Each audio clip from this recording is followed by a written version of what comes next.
టమాటా పచ్చిమిర్చి పచ్చడి.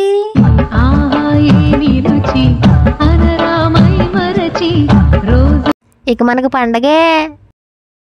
హలో అందరికీ, welcome to my channel KLM ideas. మీరు కనుక ఫస్ట్ టైం నా వీడియోస్ చూస్తున్నట్లయితే నా ఛానల్ని లైక్ చేయండి, షేర్ చేయండి, సబ్స్క్రైబ్ చేసుకోవడం మాత్రం మర్చిపోకండి. సబ్స్క్రైబ్ చేసిన తర్వాత పక్కనే ఉన్న బెల్ ఐకాన్ని క్లిక్ చేయండి. ఆల్ అని క్లిక్ చేయడం ద్వారా నేను పెట్టిన ప్రతి వీడియో మీకు నోటిఫికేషన్ ద్వారా వస్తుంది. సో మీరు ప్రతి వీడియోని మిస్ కాకుండా చూడొచ్చు. సో ఇవాళ ఒక మంచి రెసిపీతో మీ ముందుకు వచ్చానండి. చాలా అంటే చాలా బాగుంటుంది. ఒకసారి ఈ విధంగా రోటి పచ్చడి నూరుకొని చూడండి, టేస్ట్ అద్దిరిపోతుంది. ఈ పచ్చడి నూరుతున్నంతసేపు నా నోట్లో నీళ్ళు ఊరుతున్నాయి. ఇంకా ఆకలి పెరిగిపోతుంది, అంత బాగుంటుంది. ఈ విధంగా ఖచ్చితంగా ట్రై చేసి చూడండి, టేస్ట్ మాత్రం సూపర్ ఉంటుంది. సో ఎలా చేయాలో చూపిస్తాను, ప్రాసెస్లోకి వెళ్ళిపోదాం. ముందుగా స్టవ్ పైన ప్యాన్ పెట్టుకొని ఆ ప్యాన్లో 2 గంటలు నూనె వేసుకోవాలి. ఆ తర్వాత తొడియాలు కట్ చేసిన టమాటోలని ఒక 6 తీసుకోవాలి. టమాటోలను మధ్యలోకి కట్ చేసి ఇలా చూపిస్తున్న విధంగా బోర్లాగా తిప్పి ఆయిల్లో వేసుకోవాలి. వాటర్తో టొమాటోస్ని క్లీన్ చేసి ఇలా పెట్టాక ఇప్పుడు పొట్టు తీసిన వెల్లుల్లి రెమ్మలను వాటిని కూడా ఇలా అక్కడక్కడ పెట్టాలి. నేను పెద్ద పాయలుగా ఉండే ఒక ఎల్లిపాయ గడ్డను తీసుకున్నాను.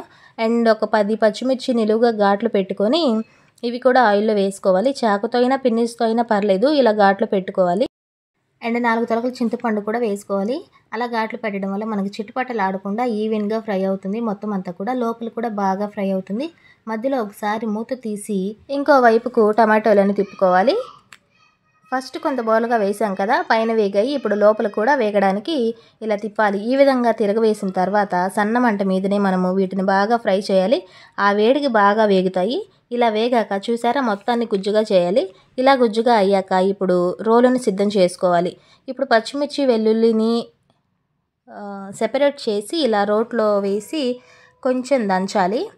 టమాటాలను ముందే వేసామంటే ఇవన్నీ మెదకడానికి ఆస్కారం ఉండదు, ఎందుకంటే టమాటాలలో ఎక్కువ నీరు శాతం ఉంటుంది కాబట్టి మనం దంచుతుంటే ఎగిరెగిరి మీద పడుతుంది. అందుకోసం అనేసి ఇలాగా ఇప్పుడు బాగా కలిపి ఇలా మిక్స్ చేసిన తర్వాత ఇందులోకి మనము 1/2 టీ స్పూన్ లేదా 1 స్పూన్ జీలకర్ర వేసుకోవాలి. జీలకర్ర వేసి ఇలా దంచుకున్న తర్వాత మనము పచ్చడికి సరిపడా ఎంత పచ్చడి ఉందో దానికి తగినంత సాల్ట్ వేసుకొని దంచుకోవాలి. సాల్ట్ వేయడం ద్వారా ఇంకా మెత్తగా మెదిగిపోతుంది. అండ్ ఇప్పుడు మనం ఏదైతే టొమాటో పేస్ట్ని ముందుగా సిద్ధం చేసుకొని పెట్టుకున్నామో ఈ టొమాటో పేస్ట్ని అంతా ఇందులో వేసుకోవాలి.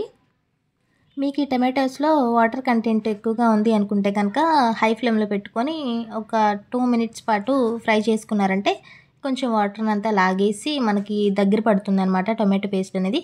ఇప్పుడు ఇలా వేసుకున్న తర్వాత మెల్లిమెల్లిగా ఇలా దంచుకోవాలి. ఈ టమాటాలని ఇలా మెత్తగా దంచుకున్నాక నేను ముందు చెప్పాను కదా, ఒక పెద్ద ఉల్లిపాయని సగంగా కట్ చేసుకొని పెట్టుకోవాలని చెప్పేసి, ఇప్పుడు ఆ పెద్ద ఉల్లిపాయని ఈ పచ్చడి కొంచెం సైడ్కి తీసేసి ఆ పెద్ద ఉల్లిపాయ వేసుకొని దంచుకోవాలి.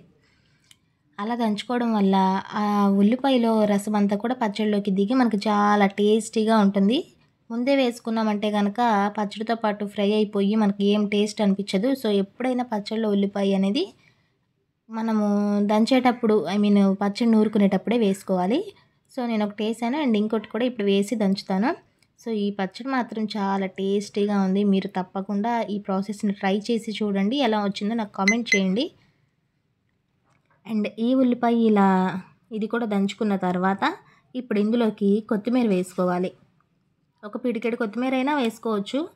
కొత్తిమీర ఎక్కువైనా కూడా ఏం ప్రాబ్లం ఉండదు, ఎందుకంటే ఫ్లేవర్లో భలే రుచిగా ఉంటుంది. ఈ టమాటో పచ్చిమిర్చి పచ్చడిలో కొత్తిమీర వేసి నూరి తింటుంటే ఆ స్మెల్ ఉంటుంది సూపర్. అందుకోసంగాను దాన్ని మాత్రం నేను అవాయిడ్ చేయను. మీరు కూడా అవాయిడ్ చేయకండి, తప్పకుండా కొత్తిమీర కూడా వేసి దంచి ఆ ఫ్లేవర్ని ఎంజాయ్ చేయండి. చూసారా, ఇలా ఈవెన్గా దంచుకోవాలి మెత్తగా. ఈ కొత్తిమీర కాడల్లో ఉన్న రసం అంతా పచ్చడిలోకి దిగి వేడి వేడన్నంలో పచ్చడి కలుపుకొని తింటే ఉంటుంది, చాలా బాగుంటుంది. ఈ ప్రాసెస్లో మనం చేసామంటే కనుక, మీరు కూడా చేశారంటే కనుక మన అమ్మమ్మల చేతితో చేసిన పచ్చడి ఎంత టేస్టీగా ఉంటుందో సేమ్ అదే టేస్ట్ మనం ఇప్పుడు తినచ్చు, అంత బాగుంటుంది. అందుకే నేను కొలతలతో సహా చెప్పాను ఎలా చేయాలని చెప్పేసి. తప్పకుండా ట్రై చేయండి. ఈ వీడియో నచ్చింది అనుకుంటే, యూస్ఫుల్గా ఉంది అనుకుంటే ఈ వీడియోకి లైక్ చేయండి. తప్పకుండా మీ ఫ్రెండ్స్ అండ్ ఫ్యామిలీ మెంబర్స్కి షేర్ చేయండి. సబ్స్క్రైబ్ చేసుకోవడం మాత్రం మర్చిపోకండి. మరిన్ని వీడియోస్తో మీ ముందుకు వస్తాను. అండ్ ఏమన్నా సాల్ట్ సరిపోలేదు అంటే కనుక కలుపుకోండి. మనము ముందు సాల్ట్ తక్కువ వేసుకొని తినే కంటే కూడా తగినంత సాల్ట్ వేసుకొని తింటేనే మనకి టేస్ట్ సరిగ్గా తెలుస్తుంది. సో చూశారు కదా ఎంత బాగా వచ్చిందో. మీరు కూడా తప్పకుండా ట్రై చేయండి. ఈ వీడియోకి మరి ముఖ్యంగా లైక్ చేయండి, షేర్ చేయండి, సబ్స్క్రైబ్ చేసుకోవడం మాత్రం మర్చిపోకండి. థ్యాంక్స్ ఫర్ వాచింగ్ అండి. బాయ్ అందరికీ. ఇక నేను తింటున్నాను, సో ఎంజాయ్ చేస్తానన్నమాట. మీరు కూడా తినేసేయండి. బాయ్ అందరికీ.